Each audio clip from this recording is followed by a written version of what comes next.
Welcome back. It is absolutely apocalypse time, and I am certainly dressed for the occasion. We'll take this down for the purposes of this video. As you can see, I am one of the lucky ones who happens to have an entire backlash of clothing just for this perfect occasion. You may ask, what have I been up to in between this video and the last? Lots. That's why I don't put out consistent content. Now some of you might be wondering, what's been happening since my recent torturous layoff post-quarantine? Well, the part in the last video where I said that I was going to end up being incredibly smelly actually came true. Our hot water's gone. We can't fucking shower. Life's great.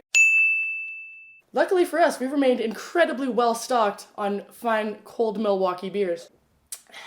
As you will see, I have a fine selection of the finest ingredients laid out before us. Today we're going to be attempting, what the fuck are we making? That's spinach, it's a spinach dip. On account of the fact that we just went to the farmer's market and bought one of the most delicious spinach dips I have ever had the pleasure to taste, we brought it home. I ate the whole thing, I didn't give anything to my poor husband. I'm gonna make my own and hope that it levels up. So, hop in. Enjoy those roids. Strap in or strap on. It's 2020, we do not discriminate here. And join me for another session of quarantine cooking with your host, Callie.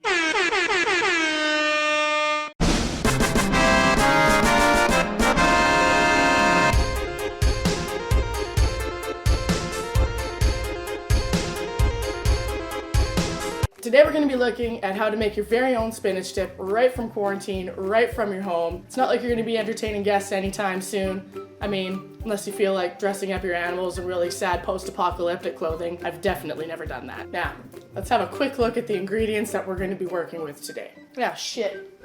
Forgot a few things. Philadelphia cream cheese, which I prefer to leave out at room temperature for at least an hour before preparing any decent spinach dip. That way it doesn't break the fucking arms off of your electric mixer. Sour cream. It's cream. That's sour. Nah. Cream that is as sour as... A cream that is as sour as the way that I smell after not being able to shower with hot water for a whole week. Hello, darkness, my old friend. Hellman's Real Mayonnaise, because fuck Miracle Whip, am I right? Both of our cheeses, mozzarella and Parmesan, already pre-grated because I'm a lazy shithead. I've been on the couch for too long playing video games. Final Fantasy VII Remake just came out. The last thing I want to do is grate my own fucking cheese. Canned artichoke hearts. In liquid. Actual garlic, because there's, fuck's sakes, Jack, no, cheese not for you. No cheese, no cheese. Because regardless of how lazy you are, there is no substitute for actual fucking garlic. Get rid of all that garlic powder. I don't want to hear no shit about how garlic powder is exactly just garlic, except it's all crushed up and it's just dried out and everything's totally fine about it. There's no fucking substitute for real fucking garlic. That's a lot of F-bombs. I'll probably bleep that out. Jesus, please, for the love of God. Go. Go. Now here's the thing, boys and girls. Just as in the previous video when all the flour was completely robbed off of the shelves of our local grocery store, we have no frozen vegetables. You're supposed to use frozen spinach for a recipe like this. So what I came across is canned cut spinach, something that I've never worked with before. And I'm honestly kind of afraid to open the can, I won't lie to you. Like you can hear it, you can hear it squelching. And last but certainly not least, we are not going to be ones to cheap out on buying store-bought Tostitos. Oh no, we're going to be making our own dippable, delicious crisps to dip into our own dip. That's a lot of dips. Now by this time, we should all already know what the first step is, and that is to wash your fucking hands. You just got home from the grocery store and that place is rowdy with potential COVID-19. Let's do that.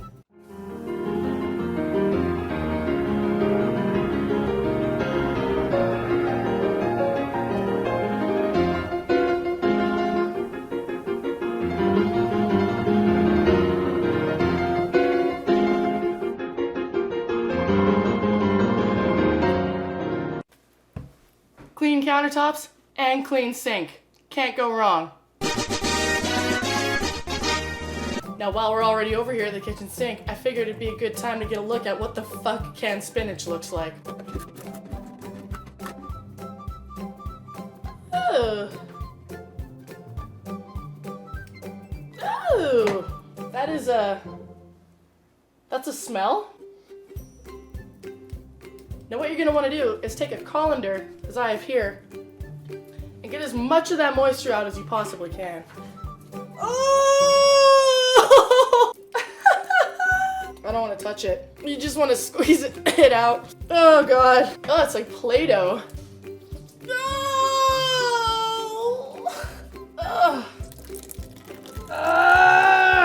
Then, once you've got your spinach looking like a fucking flat top pancake or like a cow patty, you know it's good to be consumed. Fuck, no! I went to rinse off my hands while the spinach was right below the sink. One eternity later. Alright, I think we've made it back to cow shit status now. Now, to spare you all the embarrassment of having to watch me go through that entire thing again, I've done the exact same thing with the canned artichokes. Just get them into the colander, smush them up, gag a little bit, and make sure that all of that grease and canned juices properly exits its container. Now, I do know that in previous experiences, I did mention that having coffee in your kitchen is of utmost importance. Should you happen to be hungover, a little sleepy, you gotta be on top of your shit. During quarantine times, I've completely digressed that remark. I don't even know if digress is the proper word to use in that situation. Quarantine, it's all about the booze, baby. Quarantine time is basically the same thing as festival time. The world is your oyster. The fuck, cat? Now, from what I understand from comments from my previous video, a lot of you wanted a more step-by-step nature with actual amounts of ingredients and how-to when it comes down to it. So I'm going to teach you how to plug in a hand mixer. First, you take the bit, plug it the fuck in. Then you take your arms. Don't push that on button because you've already plugged it in. I probably should have done that last. Get those bitches right up, tight inside of there. And there you have your mixer. What we're gonna do now, we're gonna take our stainless steel bowl, to which we're going to add our Philadelphia cream cheese. Now, I know I did mention before to leave it out for a certain amount of time so that it gets a little soft. You think I did that? Absolutely fucking not. If you do find that it is coming out a little bit too hard, you can cut it up into smaller pieces. Not actually as hard as I thought it was gonna be. It's actually quite soft, quite malleable. So now that I have my 2 bricks of Philadelphia creme cheese inside the bowl, we're gonna add our sour cream and our mayonnaise. Now, this comes down to personal taste, honestly. What the sour cream and the mayonnaise is gonna do is just gonna loosen up the cream cheese a little bit, so it's not like thick and like chunky and gross. I'm just gonna go ahead and add the entire 250 mils of sour cream. Why not? Now, mayonnaise is where your salt content is gonna come from, so later on when you feel like seasoning it, not gonna have to season it that much. Or, alternatively, you can use your own tears. I feel like I'm pretty much dried out at this point. I've done all my fucking crying. I rely on shit like mayonnaise and real human salt.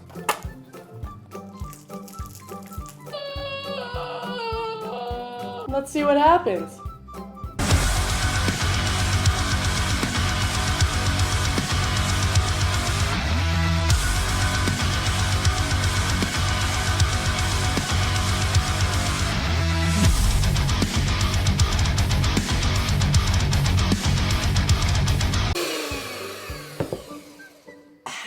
Now, if you're finding that your mixture is looking a little bit thick like this, you can also add a little bit of cream or milk or anything else that you have lying around to thin it out.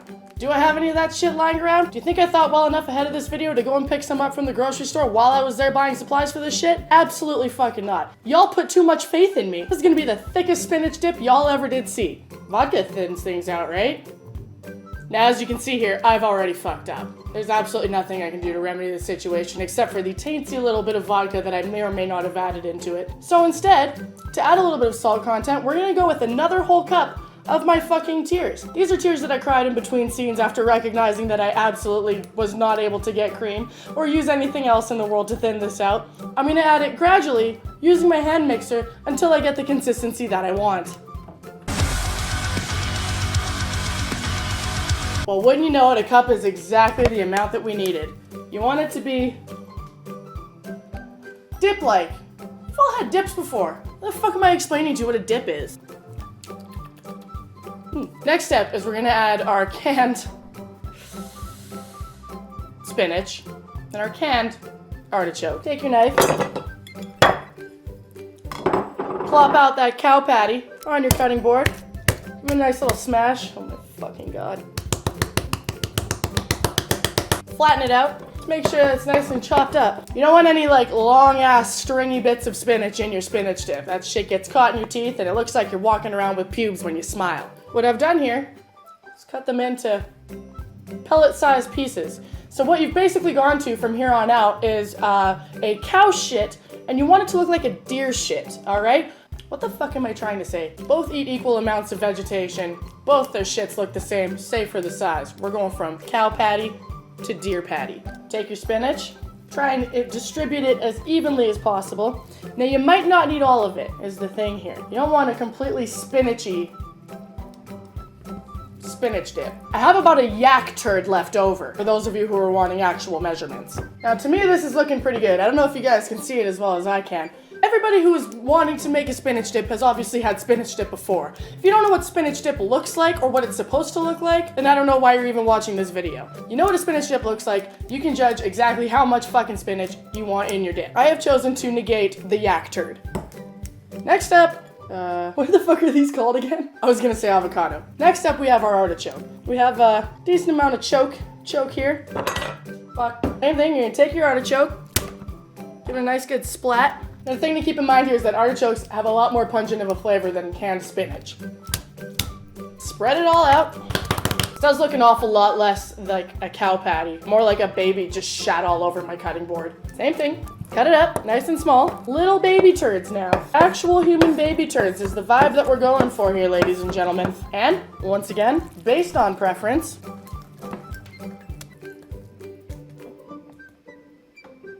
it is, I am stepping on it. Jesus Christ, that's gross. Once again, I am choosing to leave out a yak turd.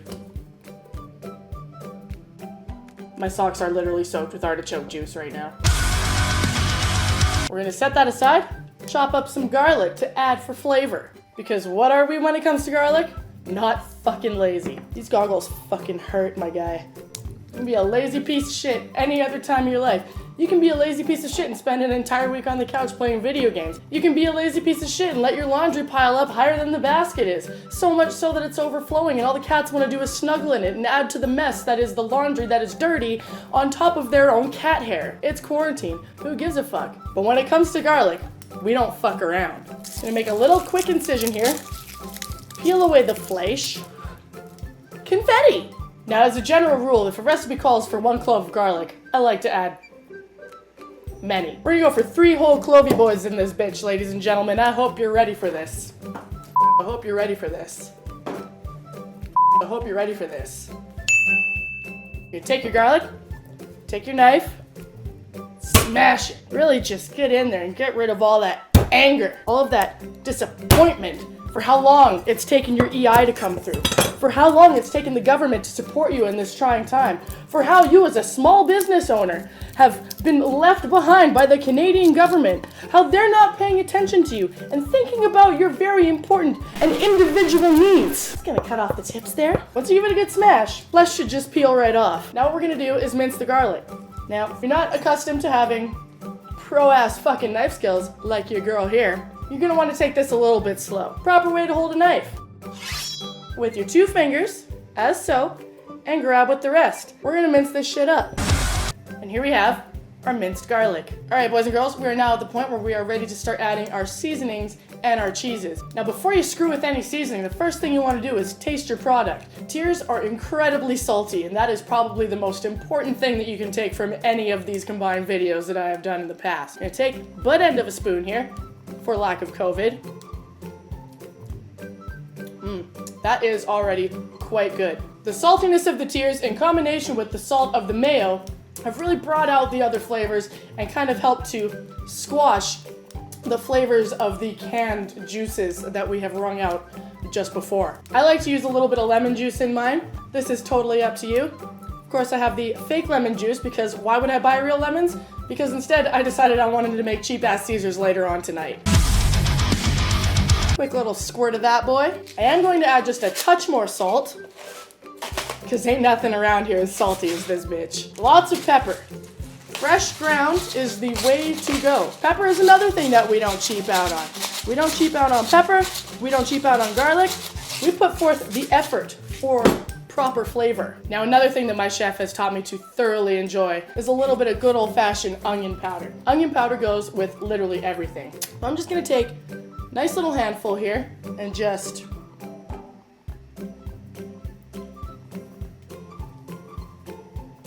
seasoned for the gods, darling.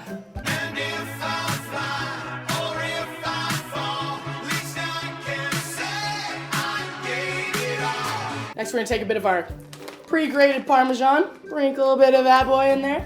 Not too much. Again, we're just going for the flavor of the actual dip. We're gonna be putting more cheese on top after the fact. Once you've used your hand mixer once again to incorporate all of the ingredients that you've just added, take another little taste of it. I have found that mine kinda tastes a little bit too much like that canned juice shit. If you're lucky enough to have been able to find frozen spinach in your grocery store, you might not have to do this. However, what I've done is I've taken some raw ass honey and I've put it in the microwave for a couple of seconds. Say about a tablespoon, maybe 2. It will help to balance out the kind of salty, weird preservativeness that came in that can of spinach.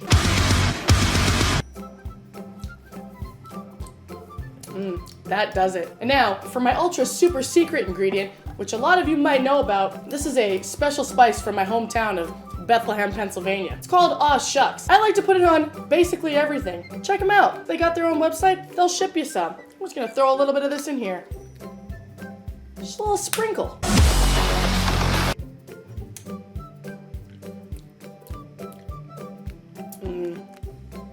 That is now indeed tasting rather fantastic. We're about ready to start preheating the oven and cut up our pita crisps. Now what we have here is some 7-inch pita circles. Wait, is it 7 inches? Now what we're gonna do with these circles is we're gonna cut them in nice little triangles. How do you get a triangle from a circle, you may ask? Let me show you something. You take your knife here, you're gonna cut it in half, and in half, and in half, and in half. Kind of just like you're cutting a pie. The thing to take note of is, while these things are fresh, they're kind of a bitch to cut through. So you're gonna wanna have to channel a lot of the anger that the quarantine has brought you once again. And turn. When you're all done expelling your anger, you should have small triangle pieces that look like so. Now our next step here, you're gonna wanna grab yourself a baking sheet and line it with a little bit of parchment paper. You want to take your triangles, put them together better than the people at Subway do with the cheeses. You don't want the cheeses on your sub going like fucking this shit. You want them to line up so that you get, once again, every flavor for every bite. Then, once you've completed that, you're going to want to take a little bit of olive oil and just drizzle it all over the top of them. Followed by a teensy bit of salt and pepper. And there you have it. Once we're all seasoned up, get the oven preheating to about 350.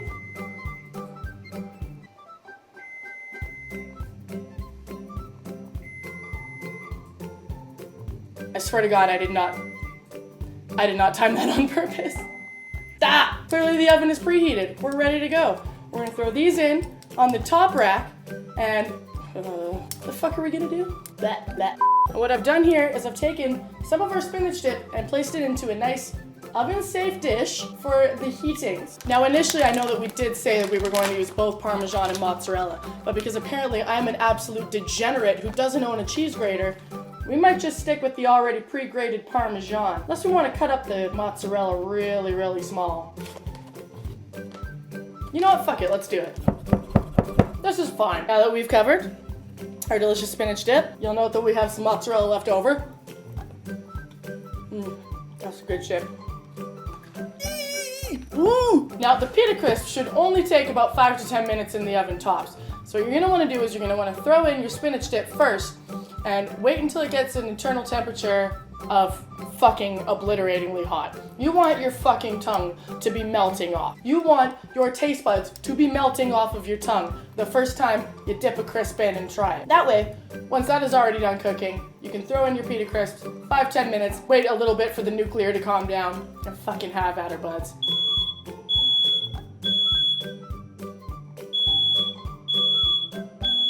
Alright, boys and girls, we're ready to go. We have our slightly over-toasted pita. May have had a few too many during the making of this video. Smoke detector may have gone off. Might have forgot that they were in the oven for a half a second or two. But they're fine. You know, it just adds a little bit of texture, a little bit of crisp, if you will. We have our lovely looking spinach dip. We'll get a nice close up of that. See? Yeah, got some color on that boy. Now it's very hot. It did just come out of the oven. We're gonna place it down on a nice little plate here, right? Take our pitas, just ow, and just ow, and just ow, ow. Place them around the plate in a decorative fashion. At the end, your plate should look something like this. Sauce in the middle, pita on the outside. It is art. We've made art here today. Ladies and gentlemen, what are we but artistes? Within the kitchen, within the realm of our own home, what can we do but be able to provide for the people around us? Who are we to just sit home on our asses all day and not provide for the people? You know what I'm saying? I gotta take a nap.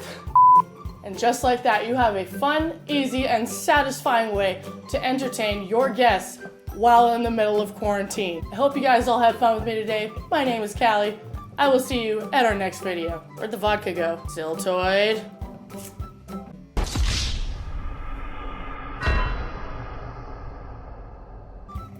Happy quarantine, everyone.